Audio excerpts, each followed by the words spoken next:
Welcome back, Nobody's Podcast. Let's set it off.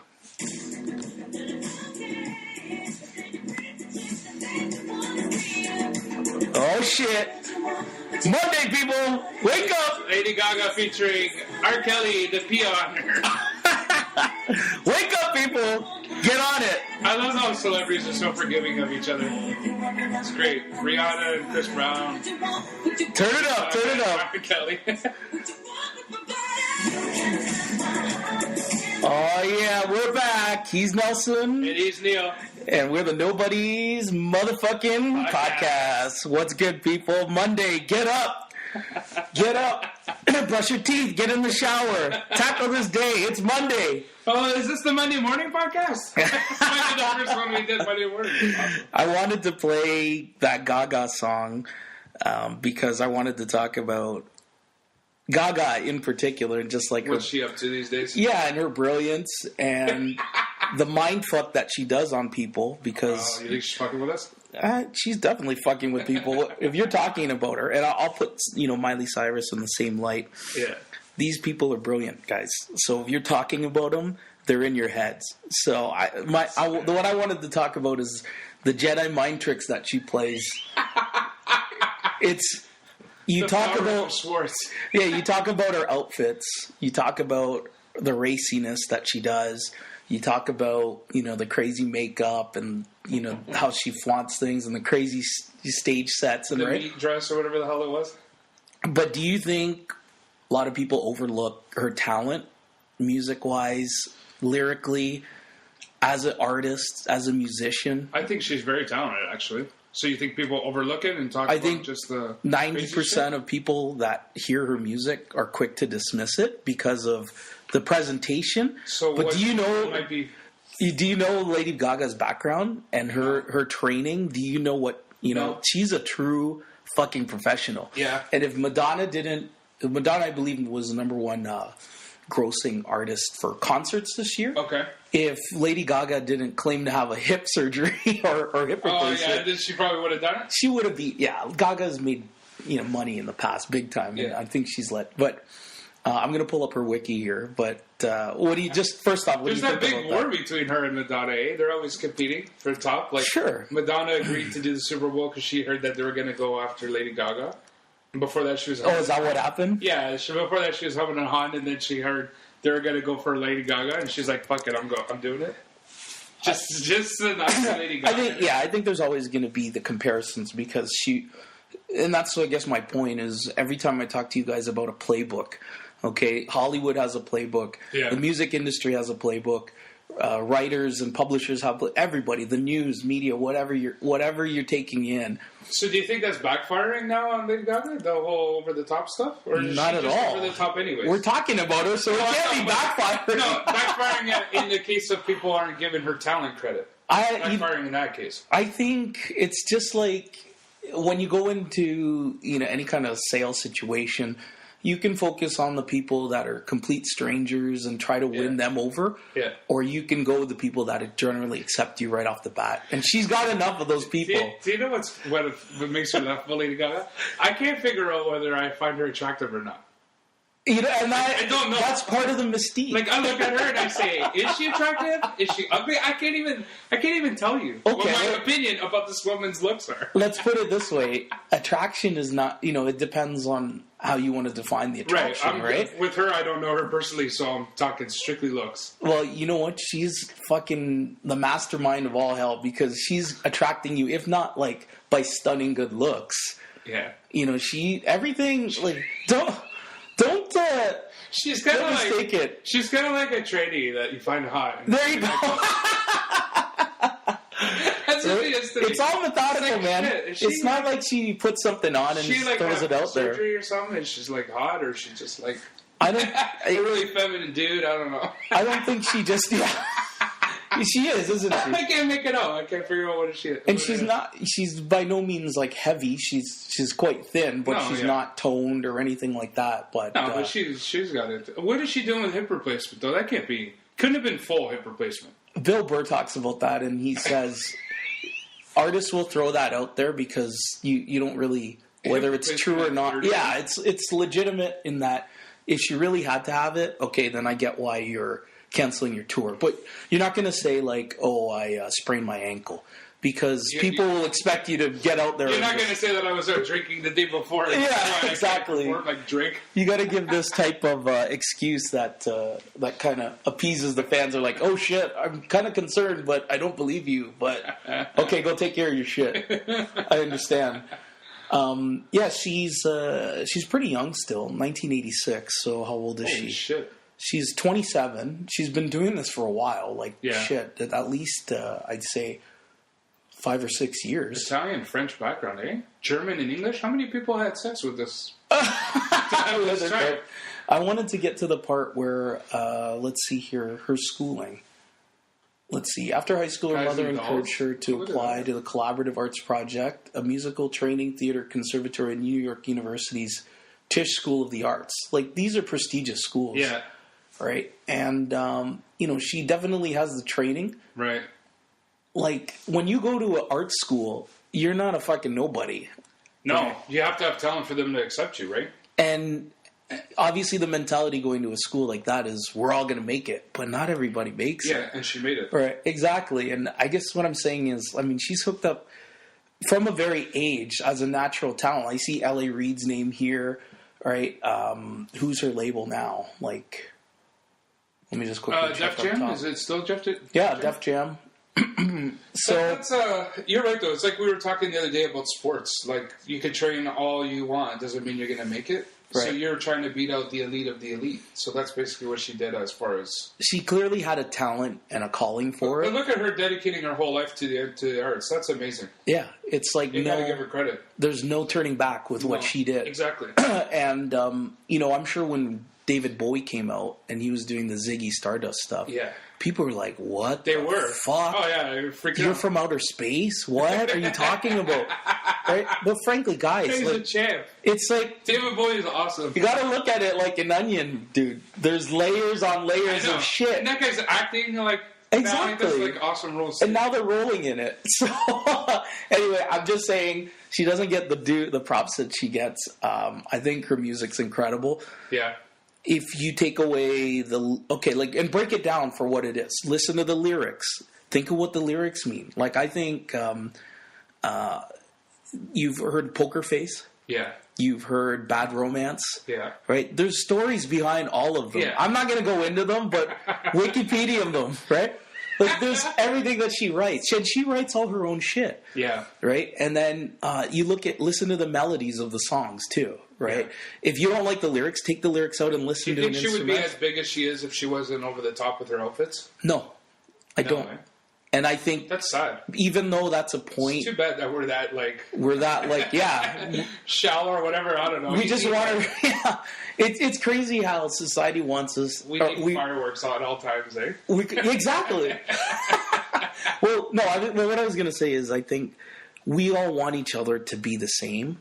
Yeah. Because maybe we just can't stand it when someone gets the attention. And especially attention when it's crazy stuff like what she does. But you have to be creative to come up with that crazy shit. Exactly. Like, I couldn't come up with the fucking... Like wearing a meat dress or going the crazy headpieces that she puts on. Remember when she went to the award ceremony in a pod?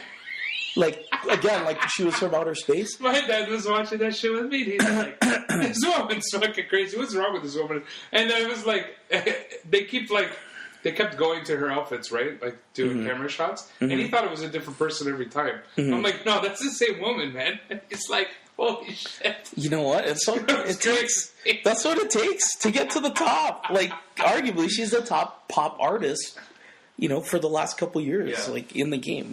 There's another one, Born This Way, right? You think about her music is so methodical from the lyrics to the writings. Is that her answer to everybody thinking she's a trainee or what? I think so. Yeah, actually, I think it is, right?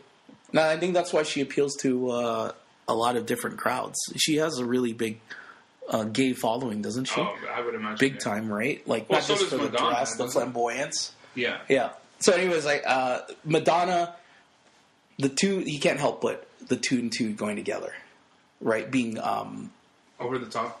The comparison. Because there's even songs of Madonna's that are...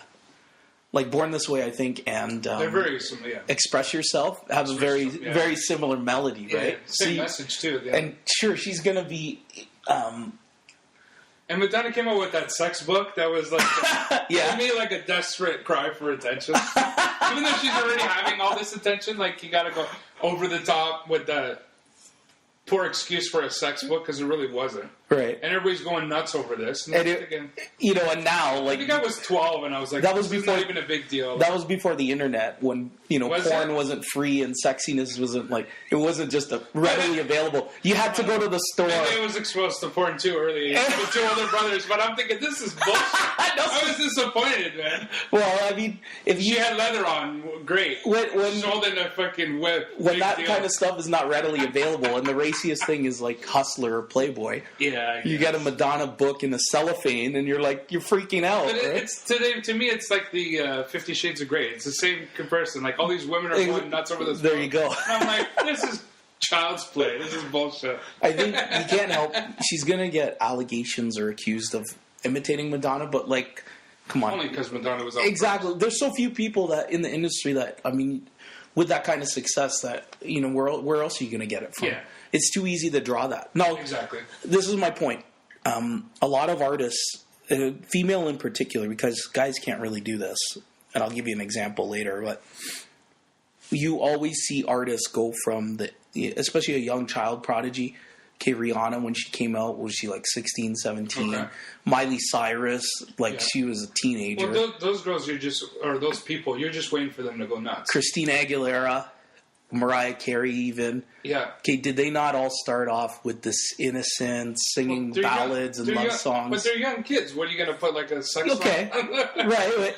Then you see them go into the transformation. Okay, and arguably Miley Cyrus is more outrageous than Lady Gaga now. It's almost like you see them getting the older love songs, edgier stuff, and then it's like, okay, when's the train wreck going to happen? That's right. Right? Because because they started off so young that it's going to happen. Like Lindsay Lohan, Britney Spears, Justin Bieber. Yeah. You're just waiting for them all to go nuts. Sure. Because you saw Britney Spears and Lindsay Lohan go nuts before. So because they're younger, they're limited to those things, right? Can you imagine being in the limelight all your life with not even be able to go to the mall and have all these hundreds of people chasing you? Right. You would go nuts. How could you not? No, I think I know what you're saying. Like as far as like their personal lives, what I'm saying is as the product that they put out to maintain their celebrity status, they go from that innocence to the racy to the borderline, and then over the line, right? Stay in the public eye. So that's got to be again part of the playbook. When I hammer that playbook, I think Miley Cyrus is playing that playbook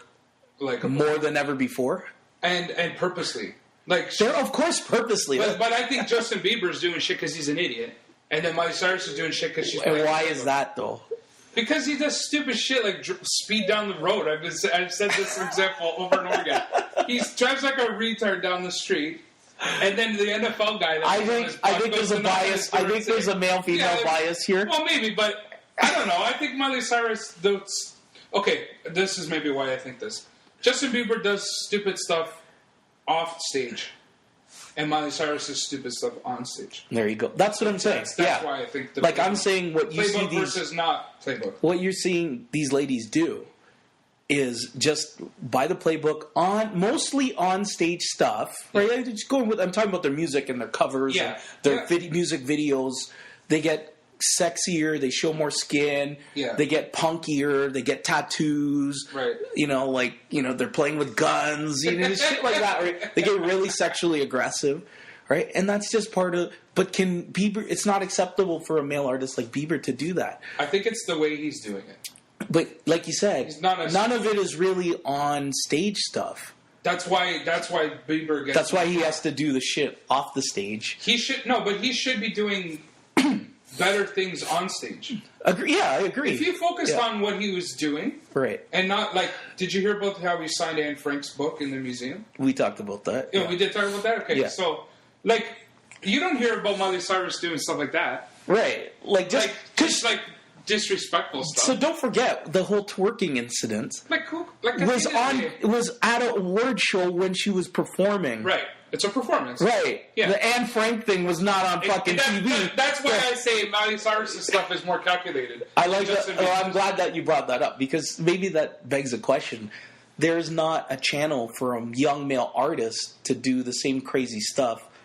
Well, okay. He could set a trail and do it himself. Timberlake and Usher, they're older, okay, so right. maybe they're smarter about it, but they're at the top of their game. They don't have to be doing ridiculous things on stage. And Usher is his mentor. And Usher should give him a slap and say, "What are you doing?" I don't understand how Usher hasn't stepped in on this. Maybe he just sits back and saying, "Whatever." Usher loves it. You know what? Maybe, like I said, maybe the reason why all of that is happening is because there's no channel to do it as the way there is as a female. I would say it's maybe females have more avenues to do it, mm-hmm. but they certainly have more examples to do it. But does a guy even have to do that? I think so. Why? Because how much better is his music going to be? Yeah, but he's already selling albums like crazy. Like, people are going to sell. But that's not forever unless you tweak your product. You've got to. You can't. I would think that what people are doing is going to affect the sales negatively instead of positively. Yeah, I agree.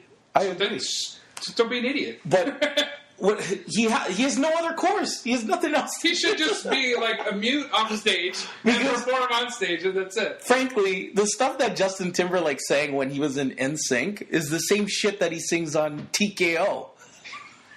He's just got different fucking backgrounds. He's just got a better producer. There you go. He's got Drake. Yeah, Drake. exactly. So, Drake doing the beats. Anyways, all I'm trying to say, Gaga.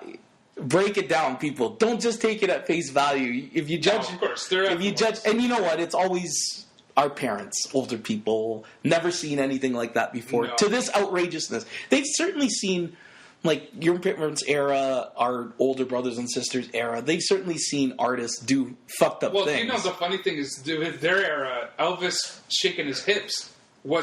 He's going nuts. Exactly. What is wrong with this guy, right? So she shows up in a meat dress, and it's like, oh, it's unacceptable. What the fuck is she doing? It's like, this is our version of the Elvis hip shake. Yeah, they're like the Doors with "Girl, We Couldn't Get Much Higher" in one of the songs, and they're like, "Can you change the lyrics?" It's like, fuck that. Exactly. Like, they're worried about lyrics. I think it's a musical responsibility to push the boundaries from time to time, right? Jimi Hendrix burning the guitar on stage. Yeah. Was it the Who that would end this a concert by breaking their guitars? Right? Like, you know, you got like. Have you seen the Animals video of House of the Rising Sun? No. Okay, so these guys look like tight ass people in suits, right? Okay. But the song is like this angry rebel type of song, right? And you can just see in their eyes they want to go nuts. But they're being told by their record label or to conform. To conform, right? Exactly. You can see the anger in their eyes when you're watching them perform. It's like, I just want them to lose their minds. You know what I mean? It's crazy and then you see the bands that actually don't conform, right? And then everyone's going nuts over it. Yeah, exactly, right? Exactly. So it's almost like, fuck, man, those animals should have just fucking gone crazy. What a complex freaking rigmarole, man! Like, I like that you don't take things for face value, though. You know what I mean? Like, you shouldn't.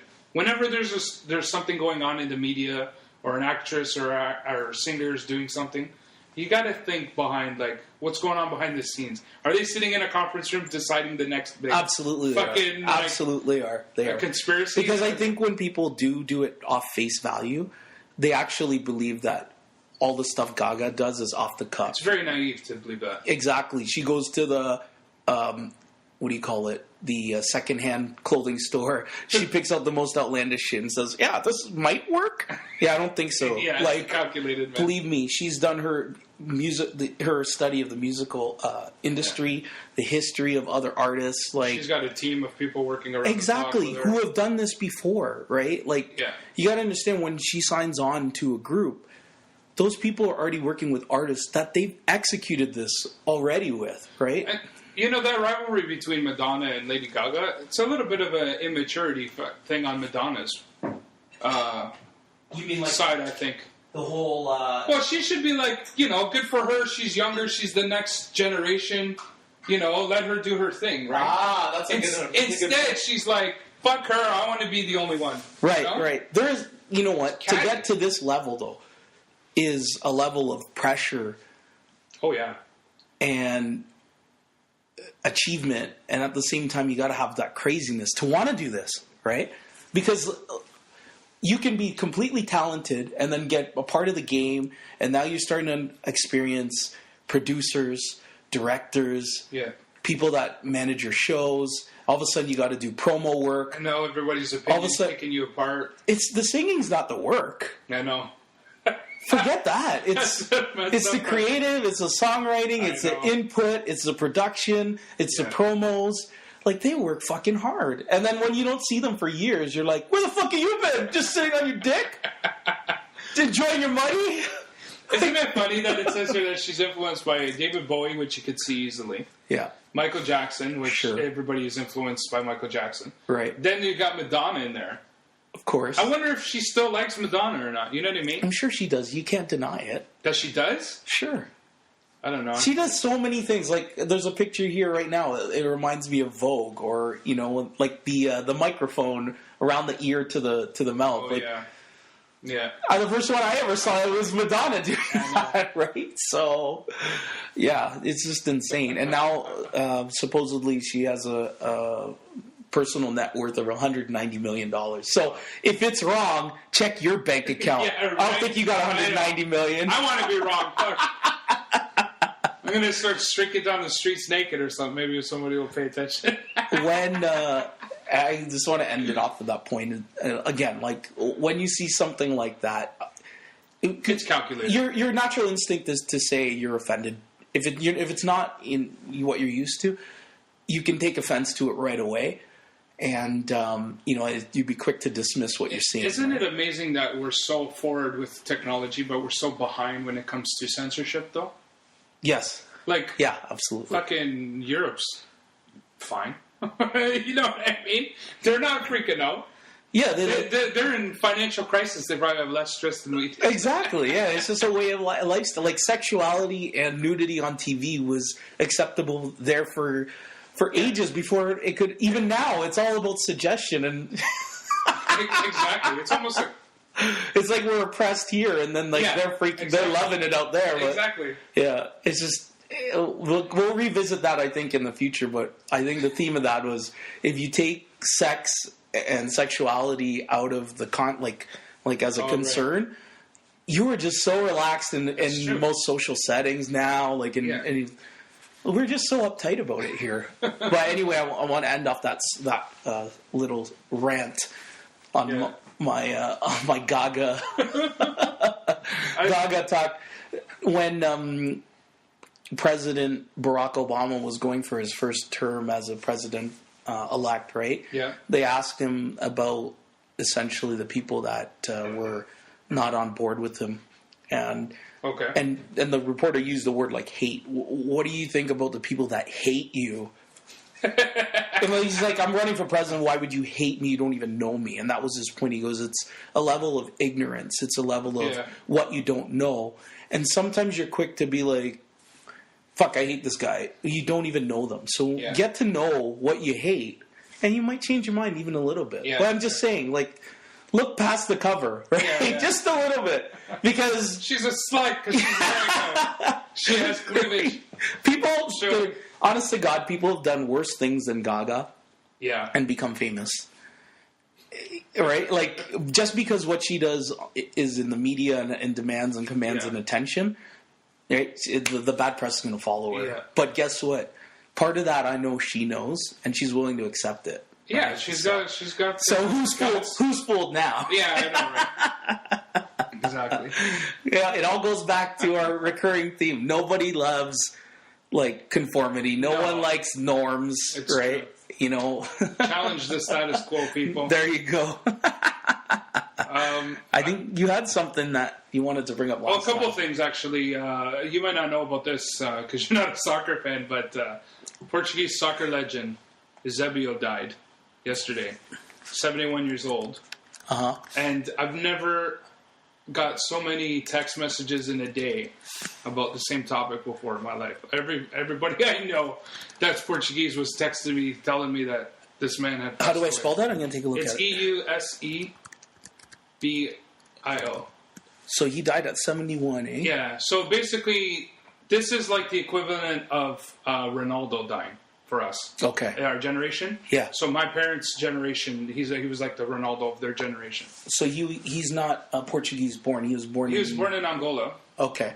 And Mozambique. Mozambique. Mozambique, sorry. So he migrated to Portugal, basically. Played for Benfica for the most part. Mm-hmm. There's stories of this man, like they were behind. He scored 4 goals in one game, like crazy stuff, right? So he was obviously on the national team. Yeah, he was. And where else did he play club soccer? Benfica. Which is that a Portuguese team? Yeah. Excuse me? In Lisbon.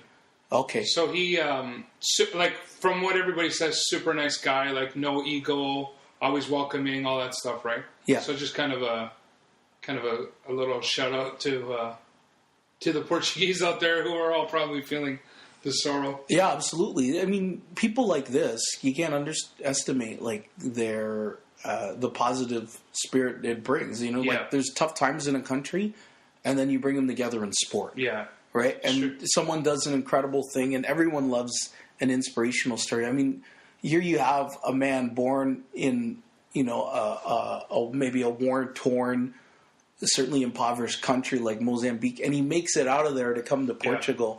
Yeah. Right? What an incredible story. And so, I mean, Mozambique's a Portuguese colony, right? So it would be easy for them to give him his papers, which is why he's able to play on the Portuguese national team.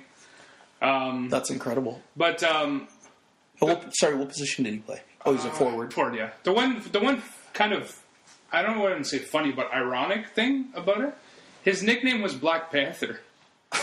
Yeah. And I'm thinking, shit, isn't that kind of racist? Like, yeah, we didn't mention that he is a black man. Yes, he's an African black man. Yep. Like, moved to Portugal, predominantly white European. Yeah, right? Well, they speak Portuguese in Mozambique, oh, that's right. Okay. So, but the dialect is a little different. So he's got stories of him calling his mom like crying because he wants to come back home because it's too cold in Portugal. Yeah, which is funny because we're in Canada. It's kind of like Portugal would be like California to us, right? And he's saying that Portugal is too cold. He wanted to go back home. But he would say it in the Mozambique dialect, yeah, so that they wouldn't understand. They wouldn't know. But it's still Portuguese, right? So it's kind of funny. Oh, man. Yeah. He had quite a career. Oh, yeah. 1957 to 1979. And for the Portuguese team, looks like he scored 41 goals in 64 games. He's like I said, he's my parents' Ronaldo, basically. Okay. Yeah. Are they going to do anything special to memorialize? They had yesterday. So another interesting thing, I don't know if they do it all in Europe, but in Portugal, they don't do the whole wake visiting. Okay. Like, so he died at like 3 a.m. of heart failure. Okay. And by the morning, they had the memorial going with him in the casket at the Benfica stadium. Like, no kidding. Stadio de Luz, they call it. It's basically a stadium of lights. Do they always do that? So basically, they bury you like the next day you die, type of thing. There's no embalming down there. They don't do that. Mm-hmm. So at 3 a.m. he passed away, and by the morning they had the memorial set up, and people were able to come through the stadium and visit him. So I think the funeral would be today, basically. Wow. So from 3 a.m. till like 9 a.m., let's say. They just have an open... They're already ready to go. But I guess if they have the time to prepare that, I guess they do that, or... Well, there's no visitation in Portugal, and there's no embalming. Mm-hmm. So they don't do the whole preserve the body to make it last type thing. They bury you pretty quickly. Wow. Yeah. It's interesting the different... cultures and how they approach death, right? Like, yeah. 1,000%. There's just a couple of quotes here. One of the greatest football players ever passed away. My friend died last night, and my thoughts are with his family, and you have here as well. He's not only a great inspiration, but also an important figure in upholding values, principles, feelings of football, and even after finishing his career. So it's really touching. I mean, he has a legacy, obviously. World-class footballer who scored an awful lot of goals, and the level of natural talent that most players don't have. So he's going to be missed. Yeah, for sure. And what did your dad say? Well, I got home later because I was out pretty much most of the day, and as soon as I walked in, he was like, my mom and dad both mentioned it. I'm like, yeah, I know, because I'd been hearing like the whole day from buddies and stuff. And when I went to my girlfriend's house, we were watching some of the footage of the memorial and like his interviews and stuff. Funny guy, like just laid back. Like, you have the Portuguese satellite channel? Yeah. So that's a big coverage too. Yeah, RT, like all day. Like they would show his interview, and then a news show would come on, and they would like story of the day, right. And then like an hour would go by, and another news thing would come on. And it was Eusebio. Like if you watched all day, this guy's name was like that's all it was. All over the place. That's all they talked about. That's insane. It's like Mandela when he died. Like that's all you heard about all day, right? Right. It's just like us for the Portuguese community. Incredible. Yeah. Right on. What else did you see there? Did you have something else? You said you studied it and then freaked out. So I was reading this and I thought, shit, I got to dig deeper into this, right? This is going to be awesome. This is going to be interesting. So here's the title. This is an actual academic paper about tracking time travelers online. And it's done through Twitter. Time travelers. Yeah. An actual academic paper about time travel. Okay? So I'm like... So it's an academic paper, so it's going to have like legitimate evidence. Somebody's going to try to prove to us that there's time travel, and you can prove it with Twitter, right?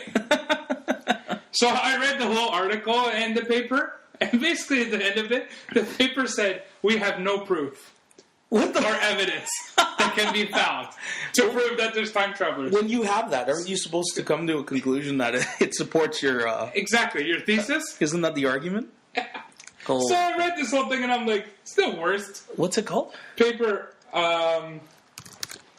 Let's see what the actual... Searching the internet for... the actual website is ARXIV. Well, just give me a title. Well, tracking time travelers online. Okay, what kind of things did they find? Well, so what they were trying to do was... You couldn't tweet at a future date? Yeah, so basically what they were trying to do was like... let's say twerking became a big thing in 2013, right?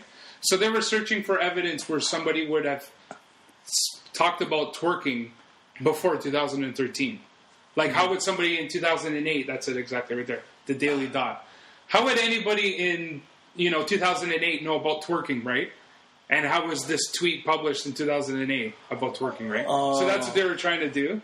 And they found nothing. So they did, like, a couple of hashtags, like, if you're a time traveler, hashtag this, but put it in 10 years ago, right? Like posted the day 10 years ago, right? And they couldn't find anything. Of course. So it's like the worst paper ever. Like, honestly, though, were they just trying to create a following? I don't know. I guess, but it's supposed to be an academic paper, though, like published in like a university. So they dug deep to the social media in previous years to find mentions of it, right? What a stupid... And how is this what school is this? Where were these kids? Like, this is a joke. Back. This is hilarious. Like, when was a grade? Like, I want to know. I don't know. This is a total fail. This is an epic fail. I don't even know how anybody even talked to, like, so somebody wrote it, and then this company, Daily Dot, talked about it. That's hilarious. And I'm like... How did this even happen? Well, that's interesting. Like, cause I want to know how far back you can really go. Like, how old is Facebook? I want to see. And like, there you go, 2004, February 4, 2004. Oh my god, that's hilarious. They founded Facebook. So Facebook is 10 years. So you can't. Well, and the funny thing with Facebook is you can backdate stuff, so you can't even trust that. You can backdate posts on Facebook. Sure, but you can't backdate them past when it opened. Oh, right? Yeah, probably not. We got Twitter is March 21st, 2006. Yeah. Oh my god. But I was all excited about that. That's so hilarious. This is going to be an interesting article. And then at the end of it, it's like, we have no proof. That's ridiculous. You know what? Kids write that kind of shit all the time. At least when I was in school, I actually tried to answer my thesis.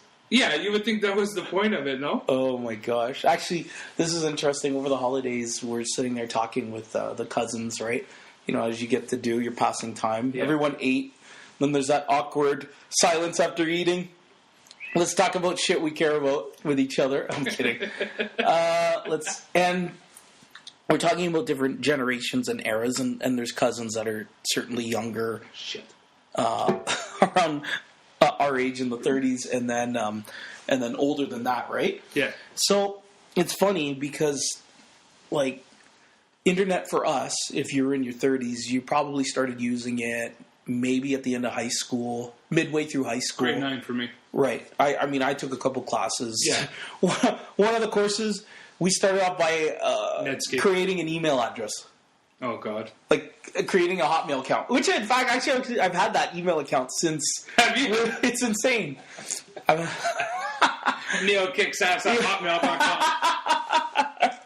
So, but could you imagine if you started a lesson plan like that today in high school with these kids? Well, you know, the funny thing is I used to teach at a school for adults, right? Uh-huh. It was, I'll just say, a mortgage broker course, right? Okay. And it was software that the mortgage brokers used to do online, business, right? I swear to God, I started the class because I used to be in that class, so I knew how it was run, what you covered. Was just to sign up. That's funny. To sign into this program, right? Right. So at the start of the class, I said, the only aim I have for this day, it was just day one, is to log on. And that's it. Nobody go farther. Yeah. Nobody go slower. Everybody go at my pace. Because I know how torturous this is going to be. Yeah, sure. I swear to God, it took 2 hours to get 35 people to log in to this system. Wow, that's crazy. And then the next class, people would be like, "Oh, I can't access it from my home internet." I'm like, the internet is the internet. There is no, like, it's not intranet where it's work only here. Yeah, it's internet. Right. So whether you're here, whether you're at home, whether you're in... Or they were making the case that after they leave there today, they're like, I can't see it tonight at my house. Yeah, well, that happened. Like, the following week, guys were like, I couldn't log in. I thought the way you said it, they were saying, I didn't know how to do it when I got home. Yeah, no. You were saying, no, I don't get it at home. They were saying, we don't have it at home, right? And I'm like, oh my God. So how long ago was this? 2009. Oh my gosh. So let's call it 4 years. Just not really 5 full years yet. So the average age of the students would probably be later 30s. Yeah, early I was going to 40s. say. Yeah. Wow. So just to show you the difference 10 years does in computer. Yeah, sure. In this day and age now, like, you know, and freaking I was in high school in, like, I guess the 90s. Yeah. Yeah. If you tried to do that now with kids, because the comment that came up with the cousins is, basically, as long as I've been alive, the internet's been operating. Well, 1995 was the big push. Yeah, I see here 91. Okay, let's say 91 to 95. Yeah. Right? And we just can't imagine. Some kids are born in the era where, you know, like you see kids using iPads. Well, you're our friend on... Yeah, Rich is... our Facebook. Friend Richard's got a 6-month-year-old. Yeah, and she's, like, clicking on the iPad already. She's touching the iPad. Like, it's incredible. I've seen a YouTube video where a little girl was exposed to an iPad first and then magazines after. Okay. And she knew to touch the screen to move the pages on the iPad. They put a magazine, a paper magazine in front of her. You know, like, she was flipping the pages, like the single page. There was only a one-page something, right? Okay. Like, and she thought it had more pages. Oh. And she's flipping like and it's not moving, right? So they know the electronics before they know. That's amazing, eh? How old do you think a kid should be before they get a smartphone, cell phone? Because apparently there's kids now in elementary schools with smart... I would say... You certainly see them play with them. Yeah, I would say 12. 12? Okay. 12, 13. When did you have a cell phone? I got a cell phone at 16. Okay. Right when I got a job and I was paying for it myself. Yourself, right. You know what? It's funny. Cell phones, like, for the longest time, at least in my family, were like, you only get one for emergency calls. Right. Now, I don't even have a landline in my house. No, exactly. My phone is with me nonstop. And actually, Chris and I talked about this on the podcast that we didn't get to do together. Yeah. Percentage of Neil's been cheating use, on me. Percentage of use, or how often the phone is with you, and there were pretty much there's a high amount of people that have it 100% of the day, right? I would say I do. I even like it's my alarm, so I sleep with it in the room. I hope this thing doesn't give me freaking brain aneurysm like they say it will. Everything's bad for you somehow. What was I going to say? I'll tell you, if I ever get a brain aneurysm, it'll be definitely because of the freaking cell phone. It's like, shit isn't in my family. Here he goes. Cell phone ownership is now to 91% in adults. Wow. So, I mean, before, at least in our parents' are like, I'm only going to have it, and I'll do the pay-as-you-go plan. Well, just do it, The funny thing is, how people freak out over, you don't have Facebook? Sandra doesn't have Facebook, right? Right. So everybody goes nuts when she says when you don't have it. And then imagine not having a cell phone then. 91% of the adults have cell phones, and you're the one person without one. Imagine the outrage that your friends are around you. It's just insane what's become a standard norm, or what the societal norm is with respect to that. Like I said, the cousins that only know internet, they only know Facebook, they only know Twitter.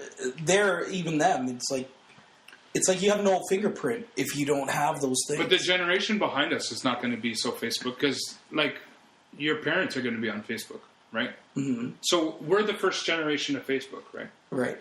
Our parents are likely not on Facebook. So our kids, all of that generation, their parents are going to be on Facebook. Right. So what service do you know where a kid is eager to be a part of if your parents are a part of it? Right. Do you know what I mean? Yeah. So the Facebook signups are dropping big time.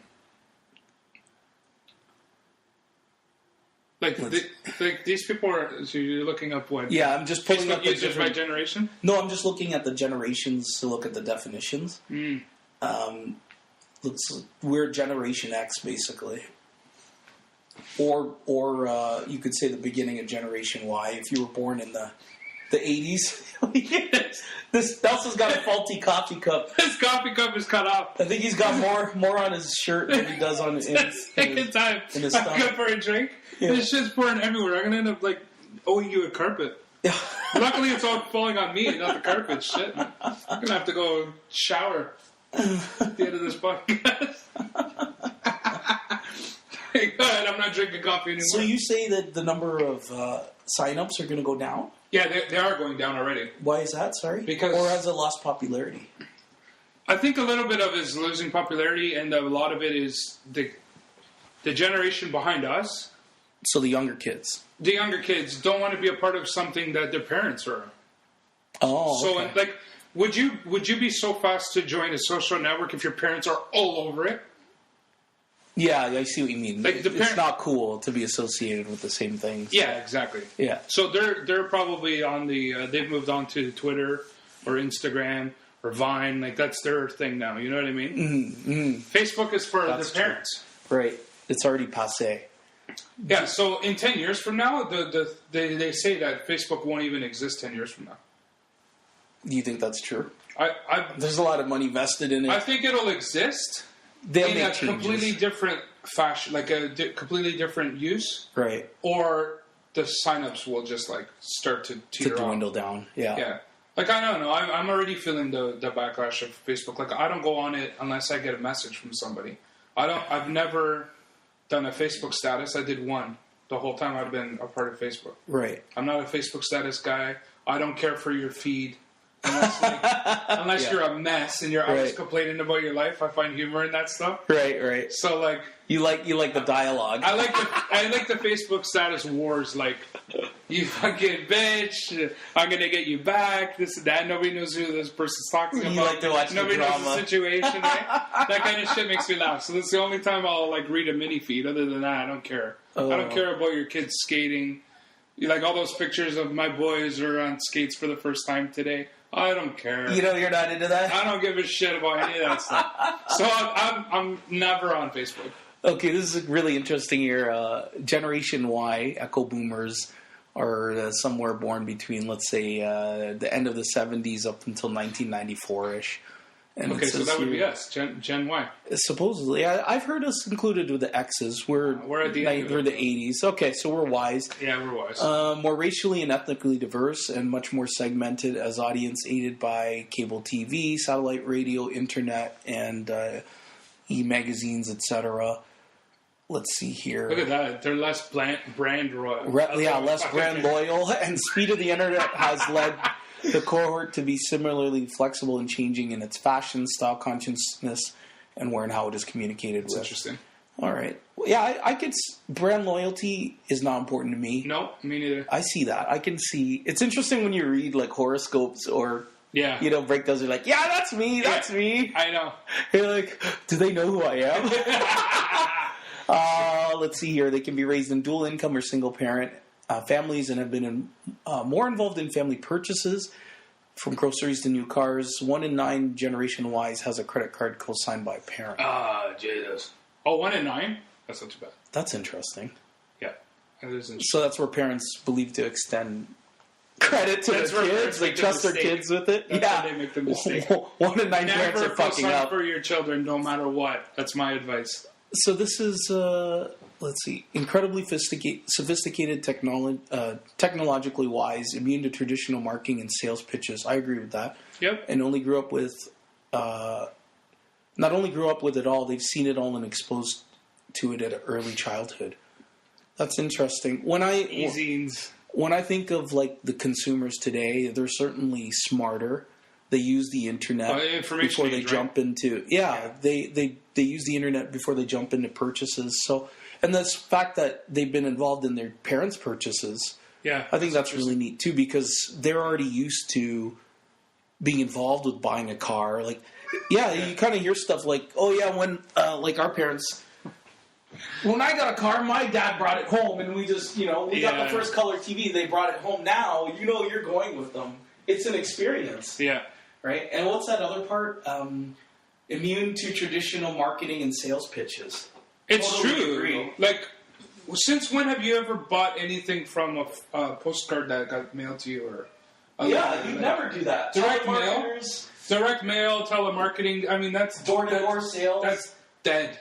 You know what I mean? If you're still trying to push your advertising that way, man, good luck. It's funny. I was talking to my wife about this the other day, and we had people come to the door offering. They were offering, like, they're representing local farmers, and they're offering like organic fruits and vegetables and red meat in particular. Okay. And what they do is they start you on a program. Yeah. Hey, buddy, how's it going? Yeah, we want to offer you a free trial this month. We're going to load you up with steaks, okay? And then every month we're going to give you select cuts.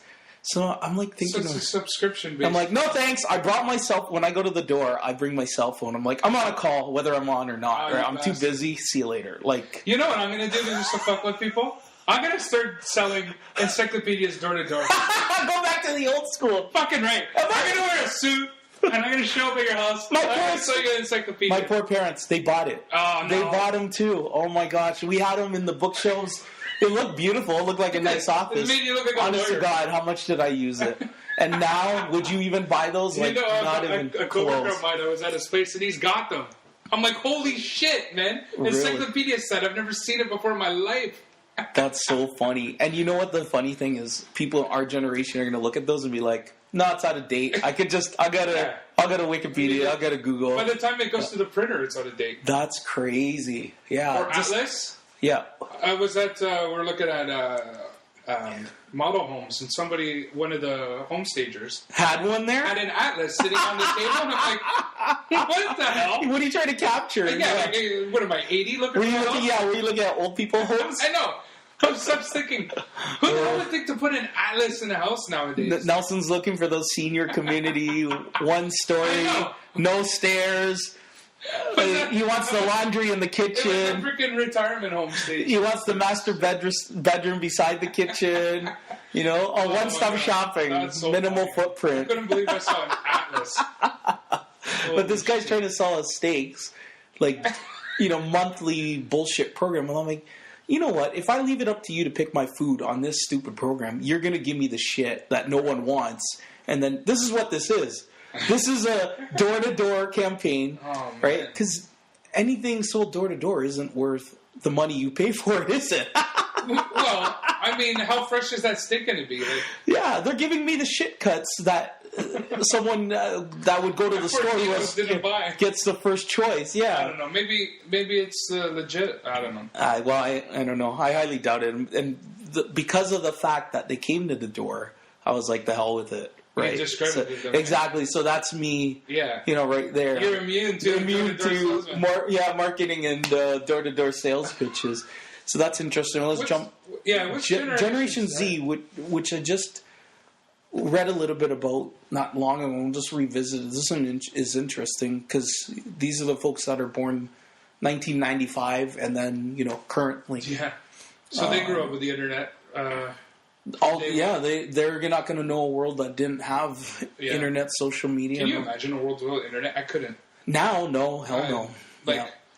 Funny though, I remember being which is why it's tough and funny to reminisce. Well, I remember being introduced to Netscape. Right, that was the browser. Right. Right. No one even uses it. I don't even know if it exists anymore. But they were showing me how to use it for research, and then they would say, this is user generated, so you have to be careful. It might not be a legitimate source, blah, blah, blah, blah, right? That's the jargon, yeah. And I'm thinking, fuck, why couldn't you teach me how to make money with this fucking thing when I was younger? Because nobody knew. I could have been a fucking, child prodigy online.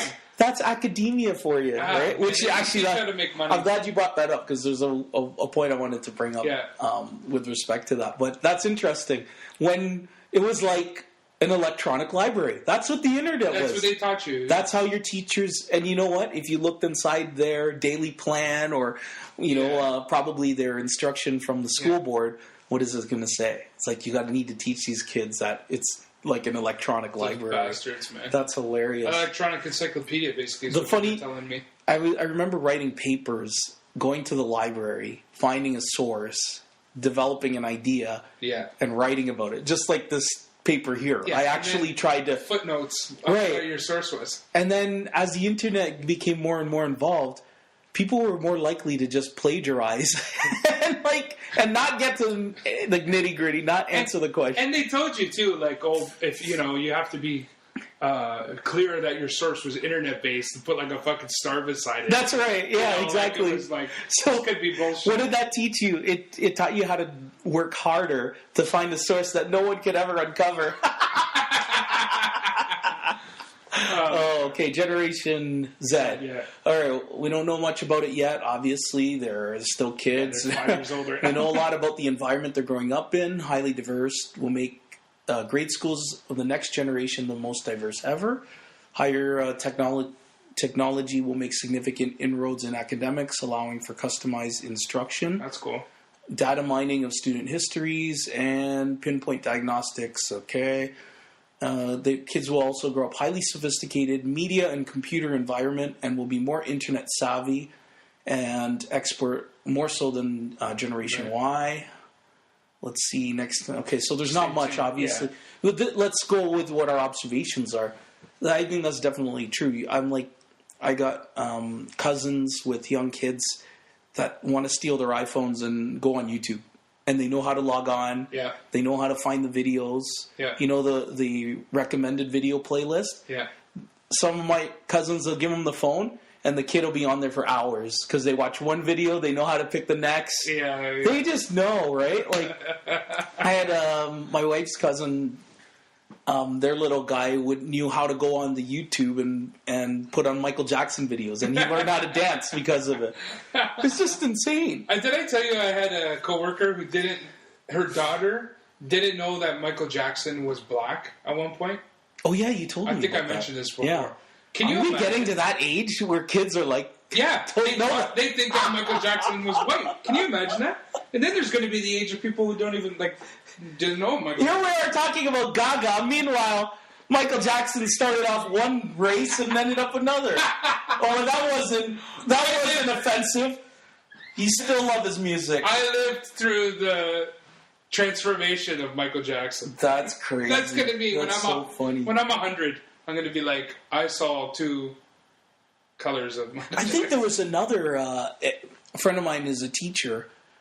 I believe she was talking about Timberlake, and these kids didn't know he was in NSYNC, right? Oh, so really? you know what I mean? Hilarious. That's awesome. Wow. Yeah. We kind of touched on this before. That's like pretty funny. Special effects from movies. Like oh, Jesus. Can you 70s, 80s, even the 90s are so pathetic compared to now, right? So, what are movies going to look like going forward? Like, they already look real, but then you thought they looked real back then. So, how do you trust your own eyes? I guess you can't. Shit, man. CGI, which can be credited for, like... everything down. And I think... Okay. Well, Star Wars, 1977, eh? So they started with Star Wars, and that was obviously revolutionary, 1977. The movie Alien, 1979. Dire Straits used CGI in their music video? Star Trek movies.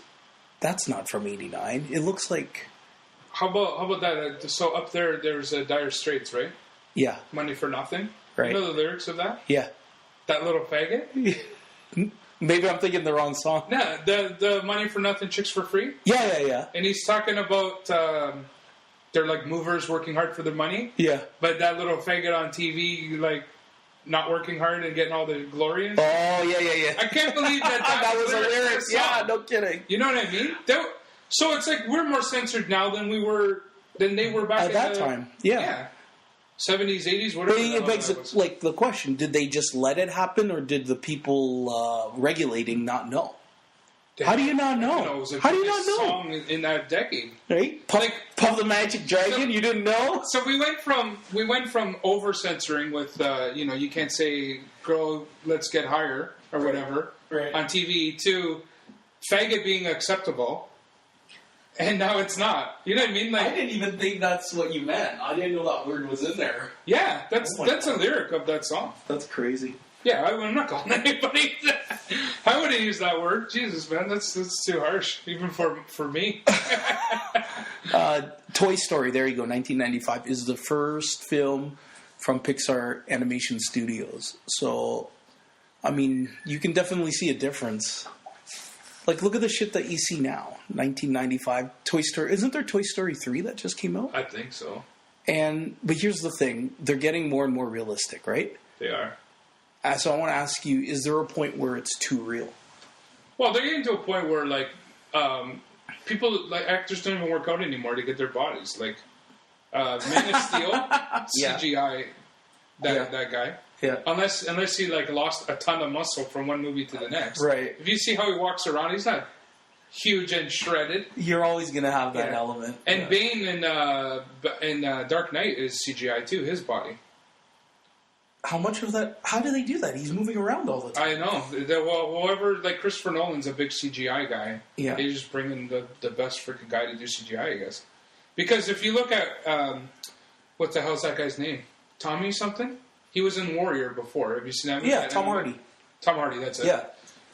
He was built more for that movie than he was for Batman, they say. He trained harder for Warrior. He's done a couple movies where he's gained weight as well. I'll try to show it to you here.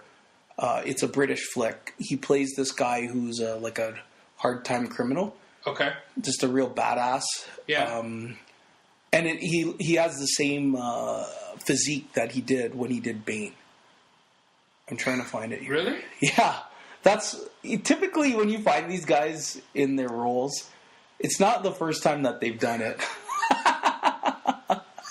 I'm trying to find it. Your cat is like choking on water? Oh, he's okay. He's just drinking too fast. Yeah, I gotta find that movie. But yeah. But yeah, they said I don't know, maybe the source was wrong, but they said he was bigger in Warrior physically than he was when he did oh, really? Bane. But in Dark Knight, he's massive. Your cat sounds like a human coughing. How is that possible? Did he freak you out? It just sounds like he's a human. Like Tom Hardy, yeah. How about, and give credit to Bronson. That's it. Who's Bronson? It's a movie he did before he did The Dark Knight. Oh, okay. And basically, like I said, he's like... See, look at him in Warrior. He's fucking massive in Warrior. Yeah, there it is, Bronson. He's basically this... My name's Charles Bronson. Charles Bronson? Well, he adopted the name because he went psycho after. Oh. watching his flicks.